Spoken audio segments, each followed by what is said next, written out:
see when you look at me? Is it something that you hate, or something that you wanna be?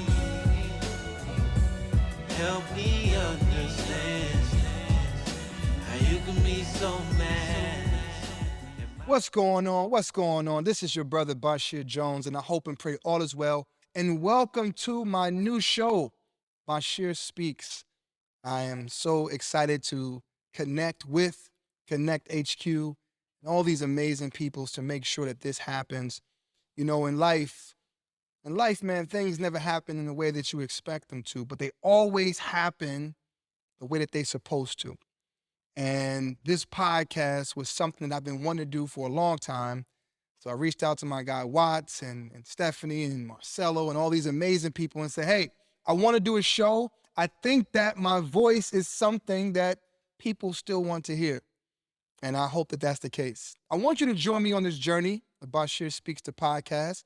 It's going to be a show that's focused on information and inspiration. Information and inspiration. And throughout this show, we're going to talk about the news of what's going on, not only locally, but nationally and internationally. We're also going to talk about books and concepts and all these different thoughts that I have into my mind that I want to speak to you. And from there, you could do what you want to do with it. You know, it's like eating food. You eat food, you keep the nutrients, and you release that which you don't need. And that's what I hope this show to be for you. I hope it's a show that will bring you information and inspiration, inspire you. For those who are not familiar with me, I was born in Brooklyn, New York. Majority of my family is in New York. And I moved here to Cleveland, Ohio with my mom and my siblings. And people ask, how in the world did you get from New York to Cleveland? Well, poverty has a way of moving us around. I had an auntie that was here, and that's how I became familiar with Cleveland. We came here and we lived in a place called the Salvation Army. Salvation Army, which is a shelter for women and children. And for anybody out there who has lived in shelters or have lived in any form of poverty, the things that I'm saying will not surprise you. But even while we lived in this shelter, my mother, she would take us to go feed other homeless people. So at a very young age, she was teaching us that no matter how bad you think you have it, somebody got it worse than you. All right? No matter your situation, no matter your struggle, the medicine for our anger and our sadness is gratefulness. Be grateful. Be grateful. Yeah, I know your babies might be getting on your nerves. That's what babies do. But the fact that you have your baby is a blessing. I know your mother, she done told you to clean your room. She ain't giving you what you think that you deserve, blah, blah, blah, blah, blah. But at least you got your mother. Because if you're like me, our mothers have left this earth. My mom passed away from breast cancer 13 years back. And only people who have lost a mother can truly understand what it feels like to live a life without your heart, without your mother, or without your father, without your siblings, whatever the case may be.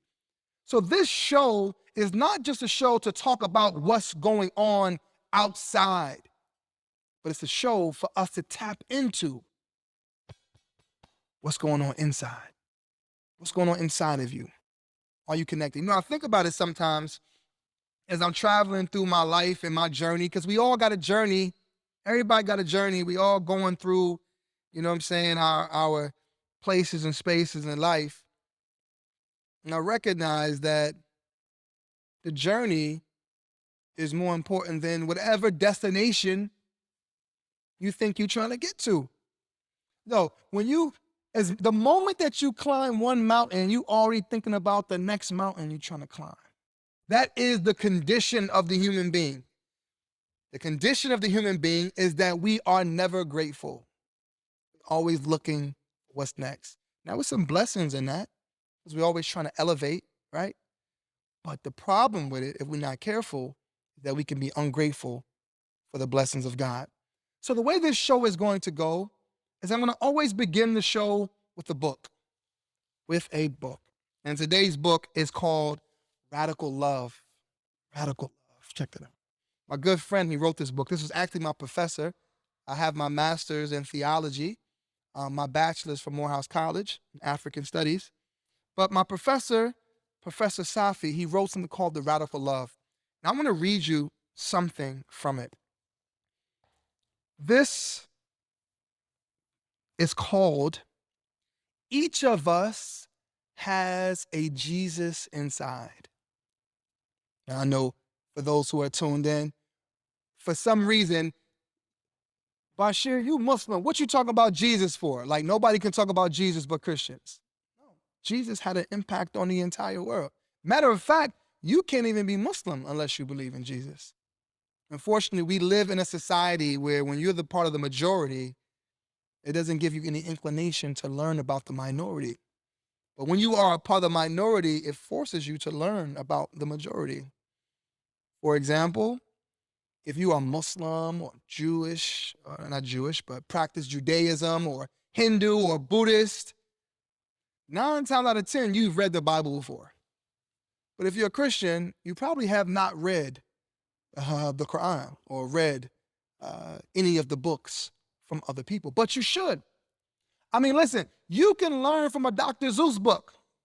So what makes you think you can't learn from spiritual books that was created from or by or through people that you never met before? But this is amazing. It's called Each of Us Has a Jesus Inside. And this poem was written by my absolute favorite poet. My absolute favorite poet all time is Rumi, Jalaluddin Rumi. And Rumi just means the Roman. All right, but we'll get into that another time. But he says in his poem, every task has a guide that leads humanity onward. There is a pain, a yearning, a suffering, a love for it that has to be aroused inside the human so that we set out to accomplish it.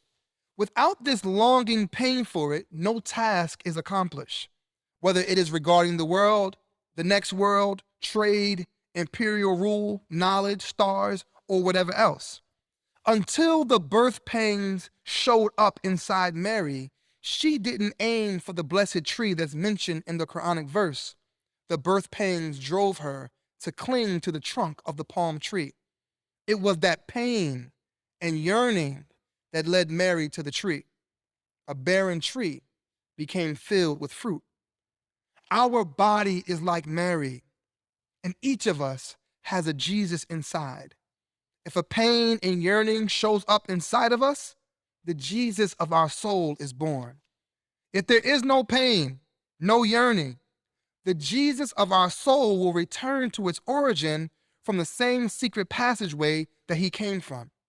If there is no pain, if there is no yearning, we will remain deprived, not benefiting from that Jesus of the soul. What does that mean? That means that as we go throughout life, many of us are trying our best to run away from pain. So you're trying to run away from pain. You're trying to run away from not taking a risk. You're trying to run away from all of these different things that might hurt you. But don't you understand that sometimes the greatest pain will birth the greatest baby? The greatest baby. Many of us are walking around in our lives and we don't want to take a risk. I'd rather work this job that I've been working. I'd rather live in the place that I've been living in. I'd rather be in this relationship that I've been in because what? I'm comfortable and I don't want the pain of the darkness or the unknown. But you cannot become successful until you become comfortable with being uncomfortable. So Mary, who, as we believe, birthed this baby from a virgin birth, the pain, can you imagine? Mary, right? Even if you're not Christian or Muslim or religious at all, you can still learn from it. She was a virgin. She's having a baby. She's having a baby. She's never even been physical with anyone, but she's having a baby. Can you imagine, for those who are mothers out there, what happens if you birth the baby too early? The baby is what? Underdeveloped, isn't it? The lungs are undeveloped. If the baby is born too quickly because of your, not wanting pain, you want that baby out of you. If you're a mother and you've been pregnant, there's been times that you wanted that baby out of you before it was time to come out, obviously. And for those babies who come out before, what are they called? Premature. The lungs are underdeveloped. The heart may have problems, and you have to leave the baby in the hospital. And you know what? You can't even touch the baby. The baby in some cases can be sickly. The baby has to stay there. And the only way you can touch him is if you can put him in hands and make sure your hands is covered. How does that baby grow when it is premature? You may say time. Okay, that's good. How else? The comfort of his mother. The comfort of someone holding it. That is the way that the baby grows. What am I saying? If you want to be successful or have any form of success, if you are afraid of taking a risk, you won't ever be successful. If you are afraid of being in the darkness because you don't know what's going to happen, I'm afraid that I don't know what's going to happen if I go outside, then you'll never have the chance to truly benefit from what God has for you. One of the elders said to me that the juiciest fruit is on the shakiest branch. So I say to you, as I say to myself, we all have a Jesus inside of us. It may come with pain to deliver that, but you got to deliver it. Because the gift that God has given you is not a gift until you give it away. It's not a gift if you just got it. Hey, Basheer, I got a gift for you. Oh, word? When you gonna give it to me? I'll give it to you another time. Well, it ain't really a gift. It's not a gift until you give it away. Each of us have our own special gifts that God has given us that you got to give away. Now, you may say, well, Basheer, I got problems, man. I smoke or I drink or I do this, I do whatever it is that you do. Guess what? We all do it. We all got problems. We all are going through the human experience, every last one of us. And if you say you don't, lie in your problem, okay? So get that together. We all going through something. But the key is to not allow the gifts that God has given you to remain inside of you out of fear of what the world going to say. It don't matter what the world say. All that matters is that God has given you something, and it's important for you to push it out. I want to say thank you so much to Omid Safi, Professor Safi. Beautiful book, The Radical Love. You should look into it. It's filled with poetry, filled with all these beautiful words. I love this book. It really does something for me. All right? Well, listen, man, today, what I want to talk to you about of what is happening in the news. In the news. And I really want to discuss with you this Voting Rights Act. When it comes to politics, many of us don't understand politics. We don't understand the language of politics. For those who don't know, I was a councilman for 4 years, from 2017 to 2021, in the neighborhood that raised me, Ward 7. For those who are not in Cleveland, Ward 7 is in the inner city of Cleveland, St. Clair, Superior, Wade Park, Huff Avenue. It was the neighborhood that raised me. When we left the shelters, we moved to Ward 7, a place that is very special to me. So I ran for office, and became a councilman there. And what I've come to find out is that most of us truly don't understand politics. Some of it is because it's hidden from us, and others is because we don't go and search for it. We are more comfortable with the knowledge that we have than the knowledge that we should go after. So the Voting Rights Act is something that we've been fighting for a very long time. I want to talk to you about this John Lewis Voting Rights Advancement Act, for those who don't know. For those who are wondering, what's this conversation around voting? What is being put in front of the House and the Senate? The John Lewis Voting Rights Act. It responds to current conditions in voting today by restoring the full protections of the original Bipartisan Voting Rights Act of 1965, which was last reauthorized by Congress in 2006, but gutted by Supreme Court in 2013. So, following the Shelby County decision 7 years ago, several states passed sweeping voter suppression laws that disproportionately prevented minorities, the elderly, and the youth from voting. For those who think that voting does not matter, I don't know what you're thinking about. This is 2022. Voting absolutely matters. From who gets funding, what schools get taken care of, what streets get plowed. We had a big snowstorm here in the city of Cleveland, and politics play a part in it. Why? Because we elect politicians to do with our tax dollars, all right? Because either way it goes, whether you think voting don't matter or not and you don't vote, you're still paying taxes. You are still paying taxes every single day that you go to the store, every time that you get a check, you're still paying tax. So you might as well get involved in voting. And it's something that in 2022, we are still fighting to establish the voting rights and turning it into a law. This is ridiculous, man. And I'm gonna get into that in a second. Regards to Democrats, Republicans, and why are we where we are still today. But I want you to hear, what is the John Lewis Voting Rights Advancement Act? Well, following the Shelby County decision 7 years ago, several states passed sweeping voter suppression laws that disproportionately prevented minorities, elderly, and the youth from voting. How many of you can remember hearing that the ballot boxes went from all these different other places so you could only come to one place to drop your ballot in? These are called voter suppression laws. Or you have to have a certain ID, or if this ID, whatever the case may be. Why? Why would you think people would do that if voting didn't matter? Why do you think that? Why in the world would people go to such distance to keep you from voting if voting doesn't matter? Now, on the flip side, why don't we vote like that? Because we really don't trust the government. Let's just be real. We don't trust the government.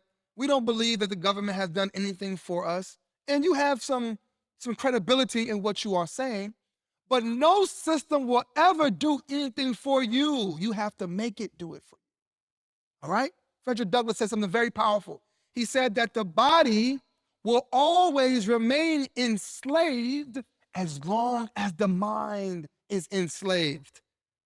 As long as the mind is enslaved. So as long as you believe that the system can't do nothing for you, then your body gonna just follow the way. It starts here. Change the mindset and the condition changes. So what this bill is gonna do is provide the tools to address these discriminatory practices, and it seeks to protect all Americans the right to vote. So the John Lewis Voting Rights Advancement Act, it will create a new coverage formula that applies to all states and hinges on a finding of repeated voting rights violations in the preceding 25 years. So you have states like Ohio, like Texas, right? You don't find places like California doing this or like New York doing this that has a really strong Democratic, but any place where the Republicans are in the majority or in the majority of power, you're gonna find voter suppression laws. And you know what's something about this? What you don't understand, what Republicans don't understand, is that you could get a lot more black people if you stop being so damn blatantly racist. Basheer, you tripping. Most black people are conservative. They're not liberal. Most black people are conservative. But if the Republicans wasn't so damn blatantly racist, you will be surprised how much black people vote for Republicans. You will be surprised how many black people voted for Donald Trump. It will blow your mind to know that. Why? Because what Joe Biden is talking about is not moving to that community. Start having dialogue with your friends and your family and ask them, hey, listen, just be real with me. Did you vote for Trump? Watch what they say. And I can tell you right now, the way that the Democrats are going, if Donald Trump runs in the next election, Donald Trump will win. You can mark this down in history right now, that if Donald Trump can run, he is going to win more black votes than you ever thought before, because President Biden, has not fulfilled his word to black people. I want to throw a question out there that I want you to think about. Who was better for the black community? Now, this is not a show but it's a show we're just talking about humanity right now. Let's talk and ask yourself a question that I want you to ask at the dinner table, at every barbershop, at every beauty salon. I want you to ask a question: who was better for black people, Barack Obama or Donald Trump? I just want you to have a conversation about it. Don't get into that whole yes we can and you feel good because he was the first black president. I don't want to hear about none of that. All right, we all feel good about it. I'm talking about what are some serious changes that was made that affected black people, and who was better for black people between Donald Trump and Barack Obama. Because there's no reason why our Voting Rights Act should not have been passed. Now, some of you will say, well, it's because the Republicans were blocking. But what about when the Democrats had the majority of the House, the majority of the Senate, and the presidency and the vice presidency? What about that? Why do Democrats continue to take black people for granted? Why do Democrats locally, statewide, and federally take black people for granted? Democratic Party, why do you take us for granted? And I can tell you, if the Republicans wasn't so blatantly racist or sympathetic towards racism, more black people would openly be a part of the Republican Party. So, what is this act going to do? It's going to allow federal courts to order states or jurisdictions to be covered for results-based violations, where the effect of a particular voting measure, including voter ID laws, is to lead to racial discrimination in voting and deny citizens their right to vote. It's going to increase transparency by requiring reasonable public notice for voting changes. Sometimes they'll change your voting location and you won't even know about it until a week before, a month before, even then. Many of our elders, they need time to know, what places to go to. So what I want you to do is Google the John Lewis Voting Rights Advancement Act so that you can learn about it and understand it. And my final thought to this topic is this. Nobody's going to give you anything. You must demand it. The secret language for politicians is money and votes. If you want to move your local officials, you either write checks or you come out and vote. If you don't vote, then in their minds, your voice doesn't matter. It takes a very special elected official to take care of those who don't take care of themselves. It takes a very special elected official. Because most elected officials want to remain in office for as long as they can. So how do you do that? By making sure that those who voted for you will vote for you again. So I close and say, I thank you so much for joining me on this podcast of BasheerSpeaks. And the reason why this podcast is important, I believe, is that I may say some things that you disagree with. I may say some things that you absolutely disagree with. But if I can get you to just think and have an educated opinion, then I've done my job. Be thinkers. Think, and think deeply. As you grow in your life, the things that you thought yesterday may not be the things that you think today. But be open to learning and be open to the truth, no matter whose mouth it comes out of. May God bless you, protect you, and strengthen you. Thank you so much for joining me on my podcast, Basheer Speaks. I pray and hope that you receive not all that you desire, but all that you need. God bless you.